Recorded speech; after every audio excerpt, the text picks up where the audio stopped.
Are home prices finally going to drop?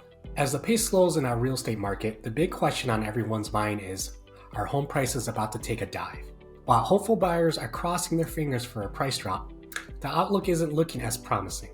Economists back in December threw us a curveball by predicting a 2.4% increase in home prices for 2024. So we're all fed up with skyrocketing home costs. Why aren't they showing any signs of slowing down?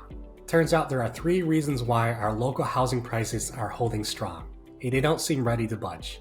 Low inventory. Despite homes being pricier, the demand hasn't waned. Higher interest rates mean fewer people are selling, leading to a noticeable dip in available homes. This scarcity is actually good news for homeowners, as it's likely to keep property values high for them. Rising rental rates. An aspect that might not be top of mind for everyone is the significant increase in rental rates. Like the housing market, rentals have seen a substantial jump, with the average rent climbing by 30% since the pandemic began.